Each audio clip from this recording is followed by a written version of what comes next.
I was Clancy, Locked on Cardinals. The Arizona Cardinals find yet another way to lose a game they were supposed to win.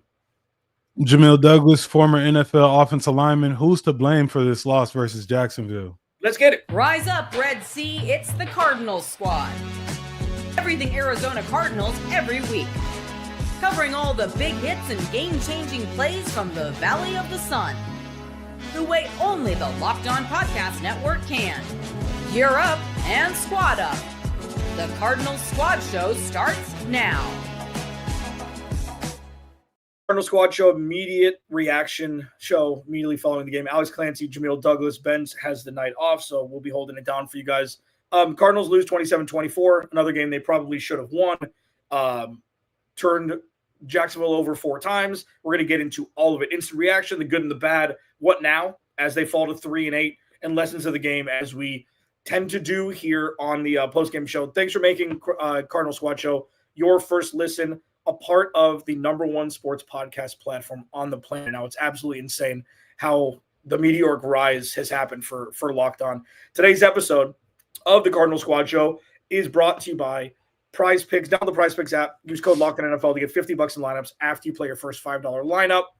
PrizePicks. It's good to be right. Dude, go.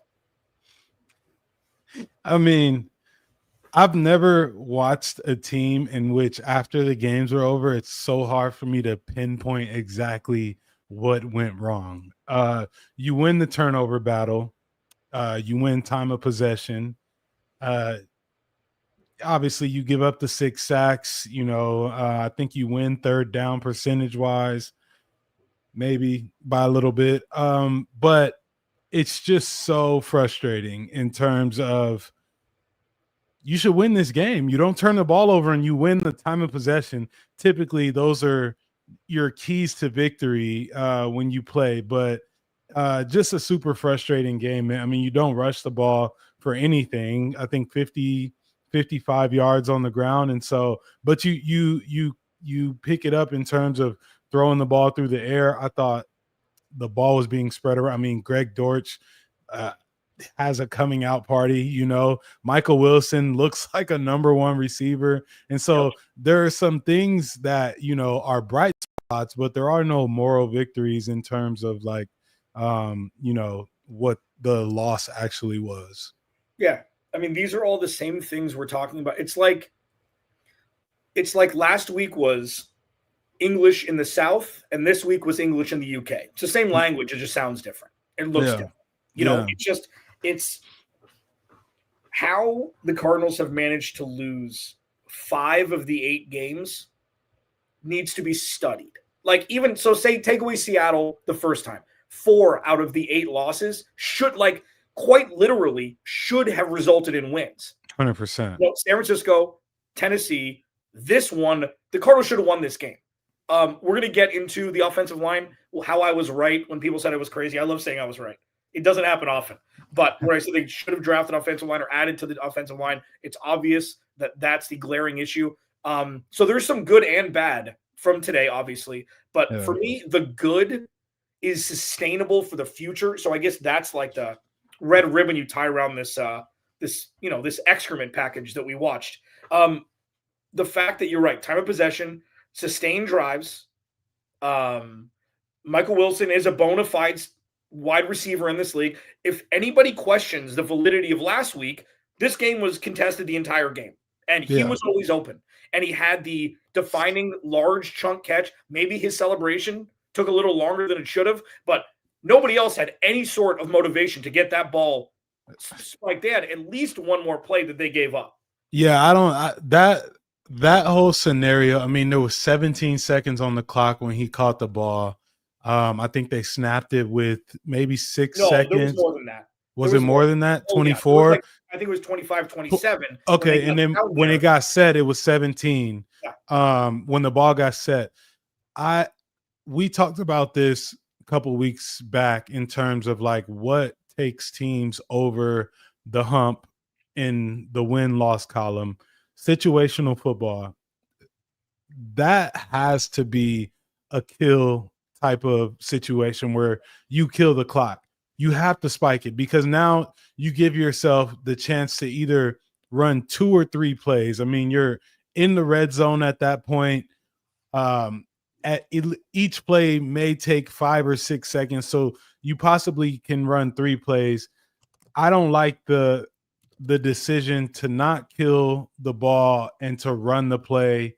I feel like you have to clock it, give your guys a chance to reset, and get your best play out there in terms of route concepts for the next 2 plays. And then if it doesn't work, you kick the field goal. So I know we spoke about what takes teams over the top in a situational ball, and I just don't feel like in that situation, that's where you have to kill the clock. So with that, there was 7 seconds left after the incompletion. You can run another play there. Like, I don't you know what? This is for the NFC Championship, so let's play it safe. What do you got to lose? Yeah. That's something that, of all of what Jonathan Gannon did today, I feel like coaching they just lost a game. They should have won. That was a sticking point. But if there's one thing you can take out, is that was so conservative. Even with 7 seconds left, it's like there's no way one play to the end zone would take more than 5 seconds. Yeah. Like, you don't see it, you throw it out of the back of the end zone. But you can't, and then you just leave the fate up to a coin to decide. It's like, that's Jonathan Gannon in a nutshell and what it's been, the conservative nature of it. Yeah, man, that was I'm sitting there screaming at the TV, you got to clock it, and they don't. Michael Wilson is dog tired, as he should be. They throw him the fade, nothing happens, but now you're in a position where you got to kick it and you go to overtime. It is what it is, but I just feel like you could have handled that much better in terms of the situational awareness. Yeah, I mean, because it's something that those things like that get coaches fired. I'm not saying that that's what's happening here. I'm saying if you do that enough, like, you're going to get canned. If you do it enough, if you don't go for it enough, if you don't realize, hey, you've got 2 guys who've been torching the opposing DBs all game, put Michael Wilson out wide to him by himself and throw a little fade around, a little quick one, let him go up and get it, score a touchdown, and you win the game and you walk it off. Yeah. Not even trying that after waiting 10 seconds. And you know what? Let's throw out the 10-second thing. It's a backup quarterback. It's the first time they had to run 50 yards down. Take that out of it as a blame game. 7 seconds left. You're not kicking a field goal there inside the 12. Yeah, I mean, right? I mean, it's 7 no, seconds. You're right. Yeah. For another play. Yeah, that's how I probably would have approached it, because now you at least give yourself, and I know you're cutting it close, but you'll give yourself 2 seconds to, if it's an incomplete pass, kick the field goal, same scenario. But yeah, I would have approached it that way. I want to know why. Maybe they felt like they had them on the ropes, and so it's like, okay, we're moving the ball down the field. We can take advantage because we got these DBs tired. We got the D-line tired. But your receivers were tired as well. And so I just didn't agree with the handling of the clock in that situation, because I could see if you had a hard time moving the ball on these guys all game, you didn't. And so to me, that means clock the ball, give yourself a chance, whether it's anywhere from 15 to 25 seconds to run 2 plays and then go from there. I know. It's just another thing that you don't think about because you're worried about so many other things with the Cardinals. And then now it's like, oh, wait, when you actually have a chance to win, you just don't want to. Yeah. I'm going to say crisscross applesauce and let the Jaguars take over. It's like, the Arizona Cardinals never hold their own fate. It seems it's always at the will of the other team to do something or not do something. It's not the Cardinals going out and taking something. Yeah. And it was like that with Kyler. I mean, they had a bunch of game-winning drives last year, so that's not necessarily fair. But it seems like it's like, oh, you got to cross your fingers and kind of look like this. You hope that something happens instead of just going out, grabbing it by the kajingas and taking it. Yeah, there's not a ton of we spoke about this as well, complementary football, right? Like, after Greg Dortz took that slant for 6. Yeah. What you want to see is your defense come out and put the nail in the coffin. The defense had, took advantage of turnovers all game, was able to get in the backfield and things like that. They don't do it in that moment. That's not complimentary football. They allow them to go down and score. Also, we miss a field goal before halftime. Yep. That comes back to haunt you, where I think the stat was Chad Ryland had hit 13 straight kicks inside of 50 yards up until that kick. And so, like you said, they just don't hold their own fate in times where you would think, okay, this is it right here. It goes the opposite direction, and it's so frustrating to watch. I mean, you watch that game back, you would think the Cardinals are going to win this game, regardless of the 6 sacks and everything, and not rushing for anything. You would think that the way that game looked, they did have a chance to win, but you would think they would win. Yeah. Well, I mean, that's one of the ongoing themes since I took over as host 9 seasons ago. It's like you look at the box score and not the actual score. Oh, the Cardinals won this game. Just so many countless times a year where it's like that. So yeah, that definitely rings true. I mean, it was last week. It was the kickoff, 98 yards. Special teams, man. Quick Christian McCaffrey touchdown. This one was, I think the Cardinals forgot that football was happening during the first defensive drive. Travis Etienne, huge chunk, and then Travis Etienne catch and run touchdown. Boom, you're playing from behind. Yeah. Like immediately. Yeah. And it's just I don't know how much of it, and you can I'm very ginger when it comes to this kind of stuff. Not because I've red in my beard. I'm ginger because I'm careful. Coaches can finally you got there. Jeez.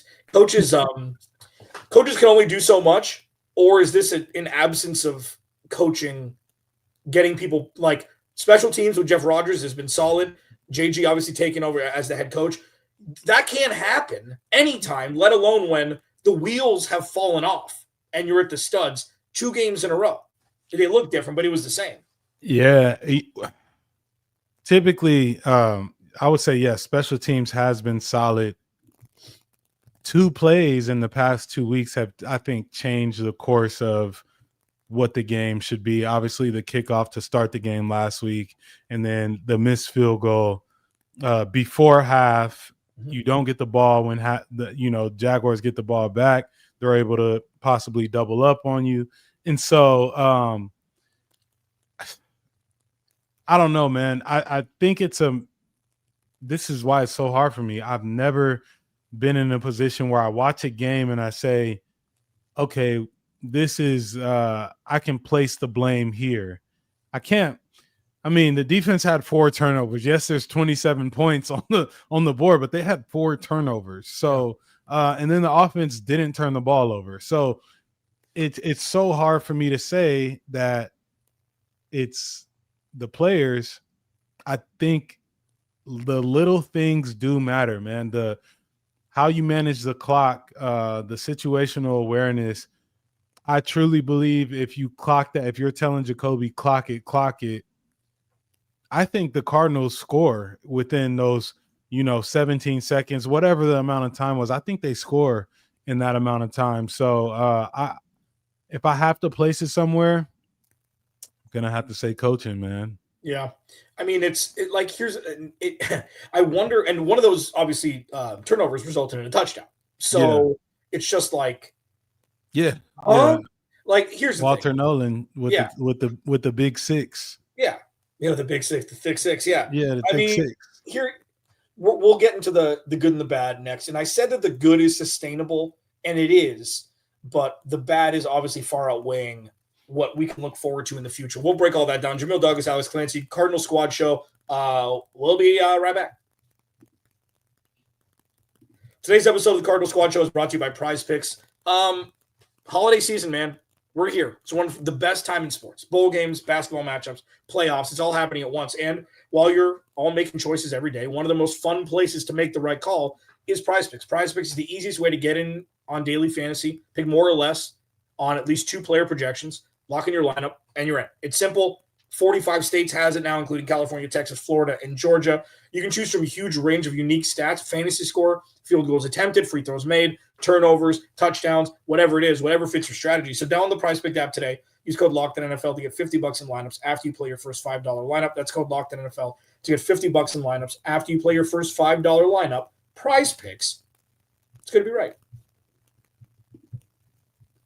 All right. I wish I could swear sometimes. I wish I could swear sometimes. Hey, folks, in the chat and listening, your favorite talking head in sports swears like a sailor when they're not doing this. Okay? For sure. So it's so funny. Sure. Like I met, I can't remember who it was. I met one of my idols, and we started talking. We were just swearing back and forth. I'm like, man, that's cool. You can do that also. Anyways, we're back. So Cardinals lose 27-24. Let's do the bad first. Okay. It starts and ends with the offensive line. I think that's pretty clear. And also, you can chicken or egg situation it with the running game, because it's like, okay, is Bam Knight just hurt and he was 10 for 12 today? Yeah, that's terrible. 10 for 12 is bad. Because, like, here's the thing. For those that haven't watched the squad show yet, shame on you, first of all. Second of all, this is the time where I handed over to Jamil, played in the NFL for 7 years as an offensive lineman, and I asked him how hard it is to pass pro for – it was 55 times today with 49 incompletion or 49 pass attempts and 6 sacks. So 55 times with no semblance of a run game. And people say that Jacoby Brissett isn't efficient. It's like – listen, man, everybody's fighting with each other, trying to get to the same thing, not actively fighting.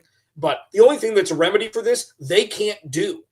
So you got to do the best with what you got.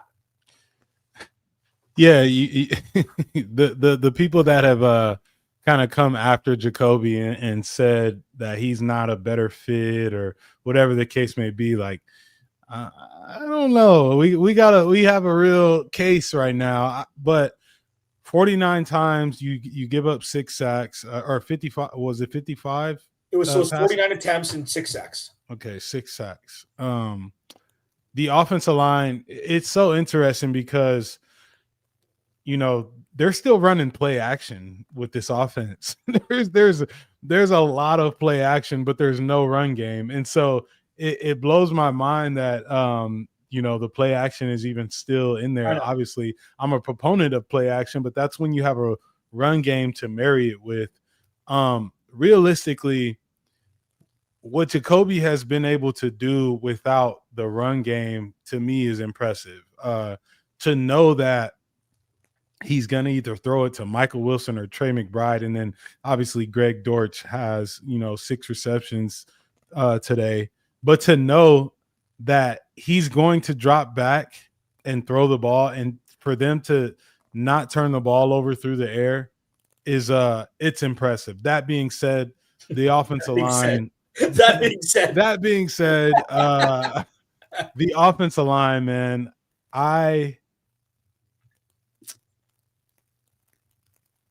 it has to be addressed. And I said it a couple of weeks ago in terms of, like, where do the Cardinals go from here? The offensive line this offseason, you have to bolster it. There's no way around it. You have to have depth. You have to have quality starters. That is the only way that the Cardinals are going to fix their run game. That is the only way that the Cardinals are going to compete within their division, just given, you know, the defensive lines that they're going to face within this division. And so, I think there's a real issue in terms of what you do up front. And if that's not addressed, then the product will never change, no matter how many times, you know, how many yards, whatever the case may be. Like, there has to be the offensive line has to get addressed. Well, and like, that's the thing. It's like, so we are trying to look at this team and be constructive on why things are happening and why they're not going as well as expected and things like that. This is where injuries and offensive line, if you have 2 of those, you're never going to win. Yeah. Like, if you have in any team, like, ask Patrick Mahomes what it was like in the Super Bowl when he didn't have an offensive line twice. They got embarrassed twice. So if he can't do it, then the lowly Arizona Cardinals can't do it. It's you're cutting the head off the snake before you got a chance. So if anybody ever questions the importance of the offensive line of what the Cardinals should do up top, I was a Joe Alt guy before I was a Marv guy. I said it should have been Joe Alt or they should have traded back. I got on the Marv train because I'm like, yeah, it'll be fun. It's Marv. Like, it's going to be fun. But, like, Kelvin Beachum is not an everyday starter. Kelvin Beachum, believe it or not, is far better than Jonah Williams at 36 years old, however how old he is. And, Evan Brown and Isaiah Adams have been a problem. I've said they've been a problem. And now people are finally saying, oh, damn, the guards are terrible. Yeah. Like, and I hate saying this about people, but it's like, these aren't personal attacks. This is about the avatar that plays that position, and they aren't good enough. Yeah. They're not, and even Paris got beat today a couple times. Yeah, he got beat as well. No, that's just the reality of it. And I'm never one to get on the players. Obviously, I tend to side with the players, but the truth of the matter is they're just not good enough. Like, yes, they have guys that can play, but they're not good enough in terms of what you need right now, and that's a run game and protection. And there's no sugarcoating it. They have to get better up front. I don't know if it's these guys have played a lot of snaps, but like I don't know if it's a coaching thing. We know that we brought in the new O-line coach from college, and there's a learning curve there, but yeah, that's the reality, man. They're not good enough, and it hurts me to say that, but that's the truth. So let's pivot to the good because we know what the bad has been. We know why it's been, but dude, like the good is really good. The good is good. And this isn't sugarcoating. I think it's a fool's errand to do that, to give people false hope or treat them like children. Like I always say, I treat people like adults here. So Trey McBride is really good. 9 for 76, I think, today. Michael Wilson, 10 for 118. This is a thing that will be sustainable when Marv comes back, especially for this year because they're going to have to throw the ball 100 times a game. But Jacoby plus Trey McBride plus Michael Wilson plus Drew Petzing's pass offense is good. Okay? Yeah. The Drew Petzing thing, it may be too little too late, which is it's a thing for the Cardinals for a long time with a lot of things. But this is good. Imagine if you have a run game with Trey Benson. This is what you want to look at the rest of the year. Can that faction of this team work? If so, run it back. I would even extend Jacoby a year. I'm wondering if – I know you said, it'll continue once Marv gets back. I think Michael Wilson thrives in the X position more so than the number 2 position. I'm curious. I hope that it continues when Marv is back because it's obviously great to have a 1A and 1B in terms of, like we've seen with Cincinnati with Jamar and T. Higgins, or we see with the Cowboys, CD and George Pickens. I hope it continues, but I don't know that it will. We'll see. Go ahead. Sorry. Tell me more about that. So say, because obviously whenever another player comes back, obviously the numbers. Production, I feel like it's going to be Dortch that, like, they can run the same routes. Why not just pepper in different looks and you just got to tweak the offense. But I think Greg Dortch is going to be the one that suffers. There's enough down the field stuff for all three. Sure, Michael Wilson's not going to get 20 targets a game. Right. But if you split the production with Marv and Michael Wilson, they're both able to achieve 70 or 80 yards a game, something like that with Trey McBride. Yards 100%. Are there. 100%. So, I don't know. The yards are there for sure. I hope it continues. I think Michael Wilson's skill set is unique, and I'm not saying Marv's isn't, but Michael Wilson, I think he plays just a little more aggressive in terms of how he comes out of his routes and what he's willing to do within the hashes, and so his skill set is unique. And he won't have 15 targets, but I do think in order for them to be successful, both of those guys have to have all three in terms of Trey McBride, Michael Wilson, and Marvin Harrison Jr. should have over 8 targets a game, and that's just them. So in order for them to be productive, I do think that's what it'll take. Yeah, no, I agree. I mean, because obviously this was going to be the game plan when Marv was out. Obviously, we didn't know that Michael Wilson had this because he hasn't been given the opportunity to show it. It's not that he has been and he hasn't been, and then now he has, and everybody knows. Yeah, and he's still open, and he runs all the routes. Yeah. It's not just go routes. It's not just deep posts. It's everything.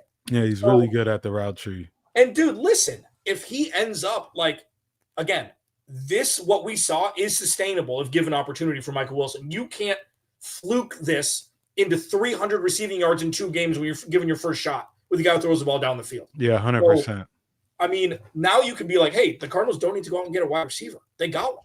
They got him. No, right? They're set in terms of pass catchers. The Cardinals, they can sleep well at night. They can lay it down and be good. Let me ask you about this. So Corey Davis, who you played with, number 5 overall pick, I think he went top 10.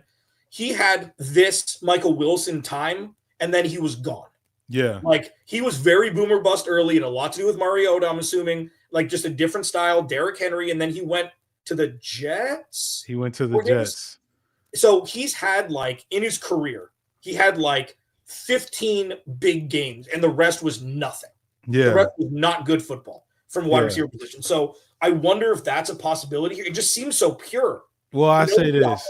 I think Corey's best year was when A.J. Brown emerged, and A.J. Brown was a rookie, but he was having the success with very little targets. And then, Corey started to come on, and I think Corey may have been 4 or 5 yards short from having 1,000 yards. We had 2,000-yard receivers, and then obviously Derrick Henry had 2,000 yards on the ground. So we had a great balance, and they were both getting targets, but we had Derrick Henry, So the targets were down in terms of they may get 4 or 5 targets apiece.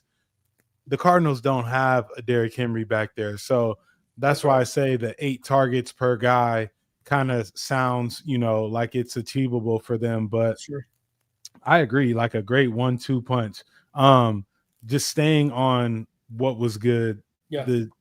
We talked about the defensive back room a ton in the preseason and early on. They finally, and I know they put up 27 points, so I don't want to, gloat where I shouldn't, but they finally got the turnovers that I think we were expecting this defense to be. And then, I think they got more creative with finally sending guys and just being just a little bit more exotic in terms of creating for the defense. It was nice to see that, that felt good. Yeah. But it's so I was going back and forth with some people on Twitter, and the point was brought up. Well, this is actually a team where they could do it against because the wide receivers weren't there, and Jacoby Myers is new there, and Parker Washington's emerging, but it's not like Jackson Smith and Jigba wasn't on the field. So you had more capability to bring safeties. Yeah. I kind of call hooey fish on that because they played a lot of good teams last year and they did it. So, it's so inexplicably obvious that this makes the defense better. Even if you give them a big play, it's risk reward. You're bringing a dude who's supposed to be furthest back on defense up to the line of scrimmage where Budda Baker lives anyways. Yeah. And Jalen Thompson hit really hard. He was the one that got the hit on the interception. They're 2 of the bigger hitters safety wise in football. Now, the problem is Denzel Burke's not there yet. He got burned by Parker Washington on a really important play. He's a rookie. He's a 5th round guy. Mm-hmm. Will Johnson and David Taylor Emerson are out. There is a case to be made that Will Johnson is equally as important to this team as Garrett Williams is already. I would agree with that. So it's just so again with the injuries, it's okay. So is it the coaching fault that Nick Ross doesn't have all of his tools in the tool shed, right? Or is this defense good enough and shouldn't be giving up 27 points a game?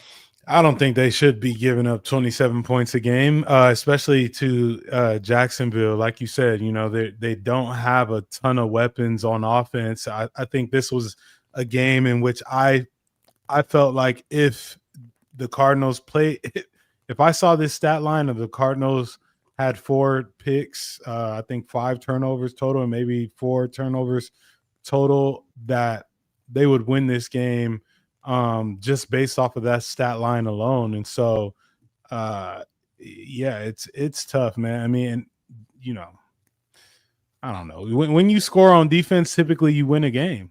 Like that is the code, like I've heard that so many times from head coaches that I've played for. We score on defense, we're going to win the game. And so for them to lose the game, you just don't know, man. It's just, again, it's like the worst part. The only thing that's worse than having a problem is not knowing what the problem is. 100%. And we have no idea what the problem is. Yeah, where's the smoke coming from? Like we just can't figure it out. It's so hard. Like where do we spray water at? I don't know. I don't know. It's like we're the person in the GIF on the swing with the dumpster that's in fire. Yeah, man. Behind it. It's like 100%. What the hell are we doing here? What now? Okay, so the constant conversation. Is somebody getting fired? It's just a tradition like none other at this point.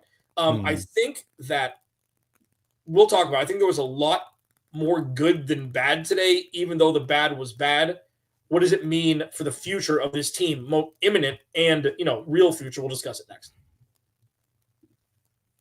Today's episode of Cardinal Squad Show brought to you by the Gametime app. NFL season full swing, NBA full swing. There's nothing better than being in the stadium or arena by with fans cheering on your team, whatever it may be. But let's be honest, getting tickets can be a hassle between queues, login screens, prices jumping right at checkout, which is the worst.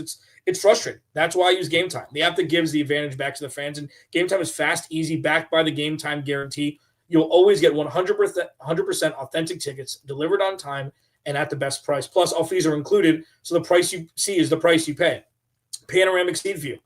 If you haven't been to a stadium before or a basketball arena, whatever it is, and you want to see what you're going to be looking at if you purchase those tickets, you can click on the ticket, and there's a panoramic seat view feature, so where you can see exactly the vantage point you'll see before you buy the ticket. So it takes the guesswork out of buying tickets. Download the Gametime app, create an account. Use code LOCKEDONNFL for $20 off your first purchase. Terms apply. Again, create an account and redeem code LOCKEDON NFL for $20 off. Swipe, tap, ticket, go. Download Gametime today. All right. Thanks everybody for hanging out. I know that this is not what it was like in week 2. And the injury, it sucks. It sucks. What part? Well, you wanted to see as close to in a vacuum for this team this year to see what you got. And the opposite has happened. Even the wins outside of the Dallas game, where that was the first time the Cardinals defense was healthy since week 2. And you saw them lock down the Cowboys defense.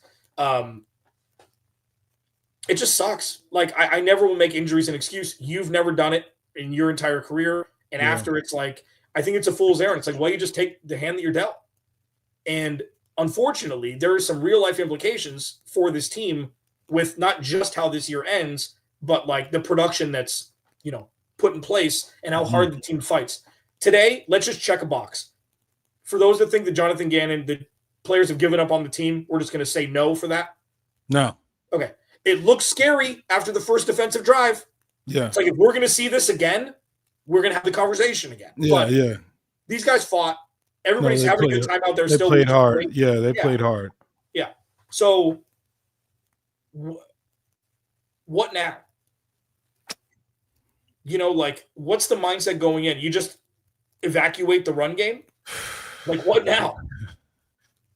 I don't know. What I do know is they're about to go on a 3-game stretch here that things can get very brutal.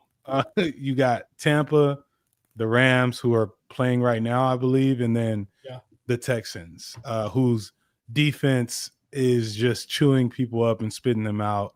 and their offense has finally kind of started to catch on. Yeah. I don't know where you go from here. I think it's too late to say we got to address the run game. Yeah. It's too late. It's just too late. Like there's nothing you can do now that says, well, we'll have a run game moving forward. All these defenses that you're about to face, I think you need a run game, but you're not going to figure out the puzzle right now. And so right now it's like, everyone just hold on and let's not give up before the season's over. Because if the team quits, this can be a brutal stretch in terms of what we're looking at. And so, do you think that happens? Like, and I'm not asking like in a dumb way. Like, yes. I feel like you would be, if you were playing, you would be offended by that statement. Yeah, 100%. 100%. But I have been on teams where the talk is, hey, at this point, I just want to stay healthy. So that I don't have to spend my off season here. I can go do what I need to do in the off season. So they're not quite there.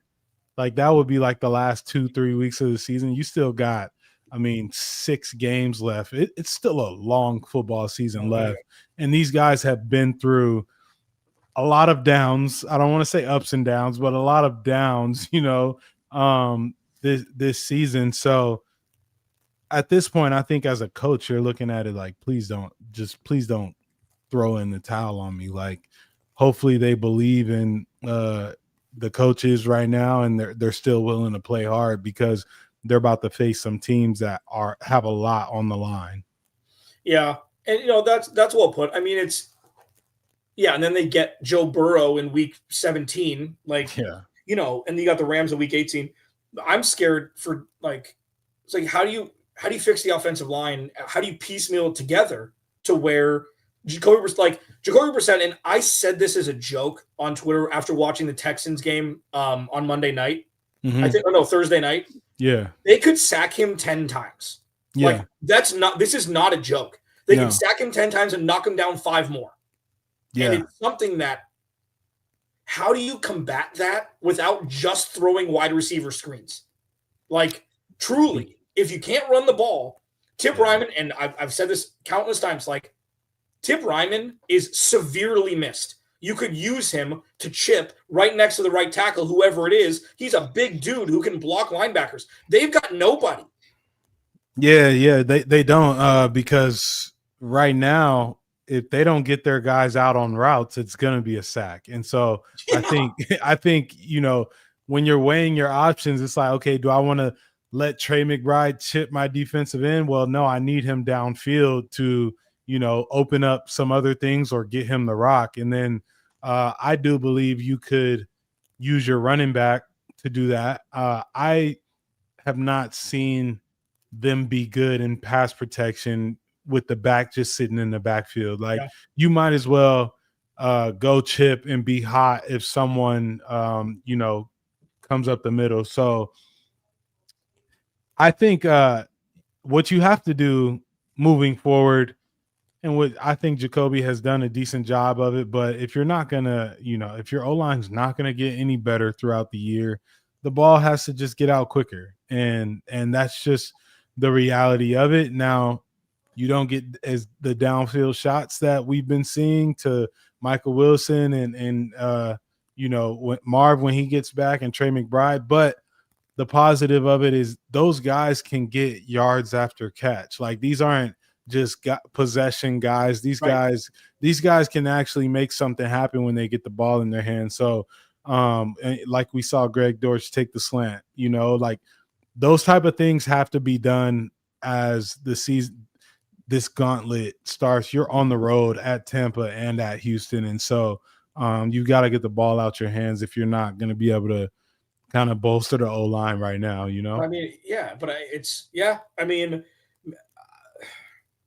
we've looked at this always from Sunday at this point. It's just like I said on my show, it's like a kaleidoscope. It's not 2 sides. It's a million to this. It's just, and I feel bad for Jacoby. It's It's like he's kept his mouth shut. He's a good leader. Like I have a man. Like I would love to have a love affair with him in 2026 with him as the quarterback. You know what I mean? Like he's in this day and age of craziness. If you don't have a good quarterback, you're dead. Okay. Yeah. What's worse? Well, let me rephrase. If you have a bad quarterback, you're dead. If you have an average who could be slightly above average when need be, you're not. So like you got to take stock of the rest of the NFL. Jacoby, it's not the perfect scenario, but if you protect any quarterback, they will produce. Just like Paul on an NBA team that'll make a wide open three when given the opportunity because he's an NBA player. And we've seen plenty from Jacoby Brissett. Now, the Kyler Murray thing is fascinating. He's eligible to come off IR in week 14. Okay. One thing that let's just get ahead of this. I'm sure it's in the comments. And I'm sure it's everywhere. I'm going to talk about it on today's show. We'll talk about it this week also.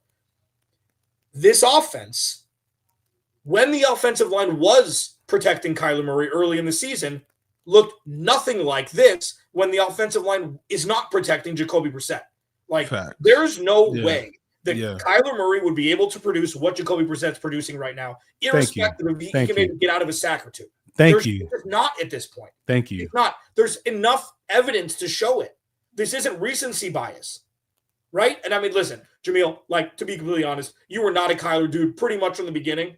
Like, let's be honest, okay? I wasn't not a Kyler dude, but yeah, no, you're right. You're right. There were signs. There were signs that you were going to turn pretty quickly on Kyler. Yeah. Like, and you've always wanted Jacoby. So you're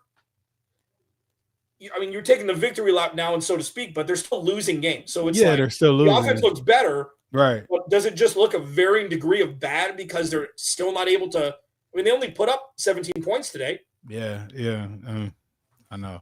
That's they only put up, because the defense scored. Right. That's the hard part, right? And that's what, everyone's like, well, Jacoby's playing better, but they're not winning games. I don't know. You can't have it both ways. You can't have your cake and eat it too. You would love to, but I just felt like, I said it before. Jacoby gives them a better competitive edge. I don't think some of these throws that I've seen him make, I don't think Kyler makes them, especially given how he's been sawed in half on half of the throws. He's a guy that's going to battle. And so I know they've taken a lot of losses with him, but for some reason you've seen bright spots within the losses. And where do you go from there? Like how do you even kind of digest that? I don't know. Yeah, no, it's going to be the discourse on Kyler Murray coming back and being healthy, and like he'll be healthy. Like I'm assuming he'll be healthy at this point. He hasn't played in a long time. Yeah. Like, do you play? Like, well, at this point, I think you do play him, and I'm not saying because Jacoby's been bad at all. Yeah. Welcome to my side. I'm saying, teams. I don't think people realize teams do not have number 2 quarterbacks that can go out and put up 450 yards, 317 yards. Like, teams do not have that, and he's done it multiple times. So I don't think that the fan base realizes that number 2 quarterbacks are hard to come by, and then a guy that isn't just fighting for his life every time he steps out on the field. Like, this is a luxury with Jacoby. Kyler gets back. I think that's the week that they either play Houston or Atlanta. Trot Kyler out there, so you can see. Okay, has our offense gotten better in terms of pushing the ball down the field, or is this a Jacoby thing? Now you get your reassurance that everyone wants, because right now people are just saying, oh yeah, Kyler can go do the same thing. All right, well, let's trot him out there in week 14 and let's get our final thoughts. At that point, season's over now, but really at that point you have nothing to lose in terms of experimenting from the quarterback position. My number 2 guy has done what I needed him to do. Yes, we've lost games, but he has had us in majority of the games outside of the Seattle and San Fran game. I would say they were never in. Yeah. But he's had us in games and we've been competitive. So let's put our guy back in there. Yeah. You troll. Hey, I'm a troll. I'm a troll. Biggest troll I've ever seen. Yeah, I'm a troll because they crucify me, dude. They try to crucify me for this. Like, put him in there. A little history reminder. When Kyler tore his ACL, he was out. The game before he came back to play was in Cleveland against Myles Garrett and the Cleveland Browns. They rolled Clayton Tune out there. They had just traded Josh Dobbs. They rolled Clayton Tune out there because ain't no way that was going to be Kyler Murray's first game back. Right. There's no world where Houston's going to be his first game back. No shot. Atlanta? Do you go to Atlanta? Atlanta's got a good defense too. Like the Cardinals playing it. Yeah, I mean, if he comes back, it's just not going to be Houston.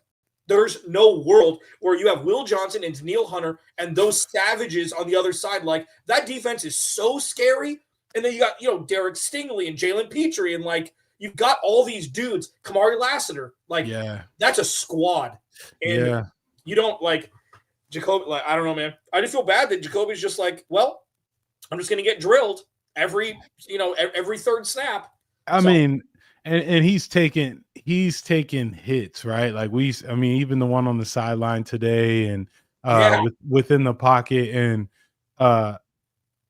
if you can't see the benefit of having a guy like that, I don't know what to tell you.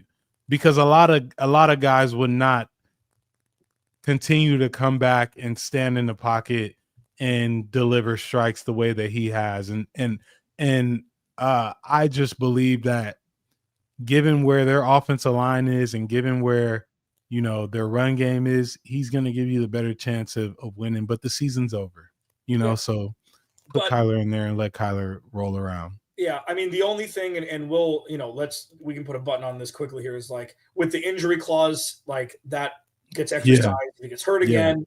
So it's a double-edged sword. It's like, do you throw him out there and, up his draft stock, or is enough, and you just ride with Jacoby? Like that question is not necessary to answer right now. Maybe next week we can have a conversation about it, but lessons of the game that we just went through, we've alluded to a lot today. We'll talk about our lessons of the game as we wrap up here.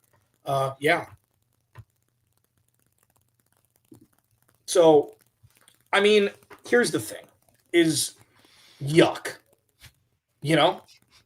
that's just kind of where we're at. It's just like, it's just one foul smell or another, and they all make you want to puke.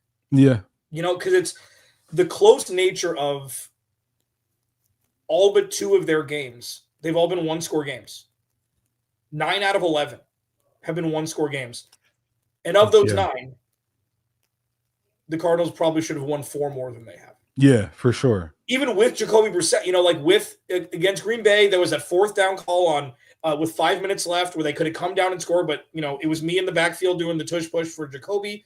Indianapolis, the defense, in the 4th quarter just completely went away. Seattle, the Cardinals offense with Kyler Murray sleptwalk for 3 quarters. And it's like, you got to blame everybody. And that doesn't help anything because it just cancels it all out. Lessons of the game for me. The good is really good. The good is sustainable. The DBs are going to be good. The pass rush looked better today. Josh Sweat is like 5th in the NFL in sacks. Yeah. Walter Nolan is going to be good. The wide receiver and the tight ends are going to be good. It's going to be fine. And that's good because we're seeing it week in and week out with Jacoby Brissett. Yeah. Lessons of the game for me. Is it my turn? Yeah. I feel like I learn this every week. So the Cardinals don't have a run game. like it is just and this was a tight game. So it wasn't like there was a blowout in terms of they had to pass the ball this amount of times. The Cardinals don't have a run game. And the reality of it is whoever's back there throwing the ball, if there's no threat of the run, there's always going to be 6 sacks, 5-6 sacks. There's always going to be the possibility. I know they didn't turn the ball over today, but that's a high possibility. The good thing is like I said, Michael Wilson looks like he could be a number one receiver. That only opens up more when Marv gets back. Trey, we don't even have to talk about Trey McBride. He is that dude is gonna be Trey McBride regardless. And then the other good thing that I said was the defense getting turnovers. It was nice to see them kind of spin the dial a little bit. I still think the Cardinals lack the foot on your neck mentality when the game is in their court to end. I have not seen that yet, and that's the hard part in terms of where this team is at. Yeah, no, it's right. I mean, and we agreed upon this earlier in the show. It's like the Cardinals are always reactionary, as you just said. That's an extension of that. It's like the foot on the neck mentality starts from snap one. It's not when you have a lead.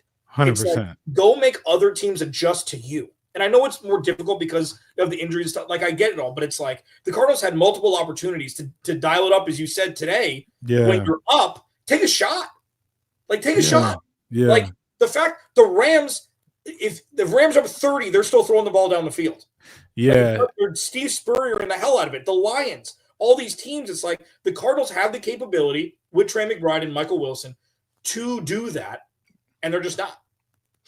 Yeah, about to sneeze. No, the shot play that we saw at the end of the game, you reminded me, the one that went to Weaver to end the game. I know the ball went to the right spot, right? Given what the coverage was, I just have a problem with throwing up the jump ball to Weaver. Like, to me, if we're talking about coaching, right? Why don't you have a Michael Wilson running that deep route?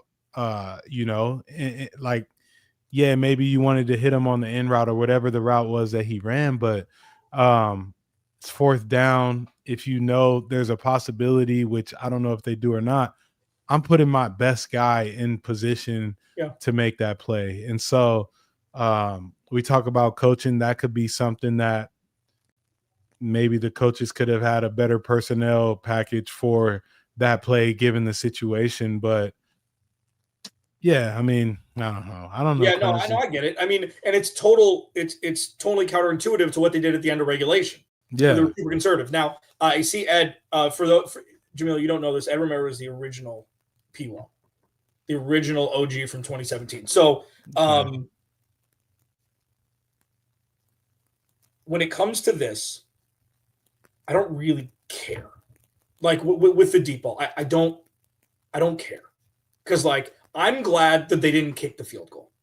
I'm glad that they didn't go for a kick that was well outside of Chad Ryland's range. 3 yards, with that line we were watching on TV, that is the tippy top of range, and this was 3 yards outside of that. If the Cardinals ended this game, it probably would have got blocked, because you have to have low trajectory, and the Cardinals don't have the offensive line to be able to get the depth in the pocket or whatever it is off the snap. And also, if you see that fall harmlessly to the ground on the 3-yard line, it's like, go down swinging, but go down swinging in regulation. Yeah. Take another shot in regulation. Yeah. I mean, and they blitzed, they blitzed him. And so I get he's moving off the spot and he's just, trying to give his guy a chance. I just feel like it's not ideal. I get that. Yeah, it's not ideal at all. I just feel like, you could have had a better personnel package in terms of who's running the deep route. Yeah, you want this guy to clear out the space. I think they doubled Trey McBride in that situation, which I would have too. But, if we're talking about coaching, like you got to get your best guys out there, Yeah. Yeah. I mean, I think on last place a game like that, because again, for me, like we experienced all this with Cliff Kingsbury, where 3rd and short, deep ball. Always. Yeah. 3rd and short, deep ball, go route. And it's like, no. You can, that you can get 6 feet and get a first down. Right. And then do that on first down when you have multiple downs after. Right. With Jacoby doing what he's done to keep them in games, I trust the judgment. It's just like, you know what? Maybe he had a beat and the safety saw it early, because there were 3 dudes there. But and you could have called pass interference probably, but the Cardinals are never going to get that call. Yeah. That doesn't like I wasn't like, what the hell are they doing? It's like, okay, yeah, it's a little outside. I think Michael Wilson comes down with a ball like that. It wasn't a bad ball. Maybe Xavier Weaver was supposed to clear it out for everybody else. Yeah, he was for sure. So probably what Jacoby said is he saw him late and he threw it late. That's probably what happened because he was getting pressured. Yeah, if he threw that early and led Xavier Weaver, he could have walked into the end zone. But it was definitely a clear out route. We used to call that when I lived in it, or when I played for Atlanta, Dan Quinn used to call that a brotherhood route, where you're doing what's right for your brother to catch the rock. And I think Jacoby thought he had single coverage up there. Obviously, the other safety got in there, but I just feel like if I'm going to throw it deep, you want it to be Michael Wilson. I get it. I want it to be the guy that has 100 and something yards already in 10 catches too. Yeah. So I mean, or I'm throwing it to Trey McBride double covered. I don't care if he, but hey, it's splitting hairs. It's easier to say from right here. Of all of the things that could have been done better today, that's one not even on the list for me. Yeah, no. Like that's like, it's like, you know what? After they kicked the field goal in regulation, I'm like, this team doesn't want to win. This team doesn't want to win. Yeah. 7 seconds. Patrick Mahomes will get 3 plays off. Yeah. Yeah. He'd definitely get 2 plays off and have 1 second on the clock. Yeah. It's just so, I mean, if it's not one thing, it's the thing that good teams execute, and the Cardinals did not execute the way they were supposed to. I don't think that's like that part at the end of the first half with the time running down. I don't think that part is coaching. I think that's the players needing to be a little bit more aware. It was way down the field, but there was 10 seconds wasted there. Okay. Yeah. That's players. They prepped that. That's players. That one. The 7 seconds kicking a field goal, that's coaching scared, coaching conservatively, which a lot of defensive-minded head coaches do. Yeah. So it's above all else, man, we're here again with this team. Another game they should have won against a good team. Jacksonville's well in the playoff hunt right now. They're holding a spot. They're one game out of the AFC North lead or AFC South lead. And the Cardinals hung with them, and nobody's going to remember because you look at the record. And they beat themselves again. Mm-hmm. I mean, this is every week we're talking about this. Like, so, I mean, are you as heartfelt with, like, the DBs are going – like, that's – you've seen a lot of defenses. Yeah. Like, is this defense of Will Johnson healthy away from actually being that higher level tier defense that we thought it was going to be? I still want to see a little bit more from them stopping the run, but yeah, I think this. Listen, this defense is a good defense. Walter Nolan's only going to get better. Like he's going to continue to. We're going to continue to hear his name as it's called. I think it's great that Cody Simon is, getting reps, and then we saw Akeem Davis-Gaither make plays, and so. They have playmakers on this defense. I would not worry about this defense. We talked about this a couple weeks ago where I was like, I hope that when the offense starts scoring points, the defense doesn't lose their ability, that we saw early on. Yeah. And that seemed to happen right now. And so it's just a matter of, I always say, complementary football. When it starts to actually all get put together, like they're not too far away. They're far away, but they're not too far away in terms of playing a complementary game. Yeah, and I think that it's just lingering effects of not having a run game. Yeah, because it's just you can't put your foot on anyone's neck. Like the Cardinals cannot do that. That is not in their DNA right now for whatever reason. Usually, you get that from defensive-minded head coaches. They do not have a 4-minute mode or we're just going to make you like it when we run the ball. They don't have that. Because they physically cannot run the ball. It's not because they don't want to. Exactly. I mean, if Trey Benson comes back and they're able, like, the methodical nature for what they do the rest of the year is going to be very telling for what coaches are going to be here and what players are going to be here or who's going to be drafted. 100%. Because you're right. This is like, and we joked, but it's like it's their 2-minute drill the whole game. Like they physically cannot 20 for 50 today. They cannot run the ball. I don't care what defense it is. Yeah, no, 20 for 50 is that's pretty bad. it's not good. So we'll see. I mean, we'll see what happens with, Justin Fry and all this stuff. But let's end it there. I mean, this is just another head scratcher for the Cardinals, 27-24 loss, fall to 3-8. They're going to get a top 10 pick. So I wish I could swear again. That's where I wanted to swear again. Okay. Jamil Douglas, Alex Clancy, Ben Garcia will be with us this week. Thanks for hanging out, guys. It's been the Cardinal Squad Show. We'll talk to you later this week.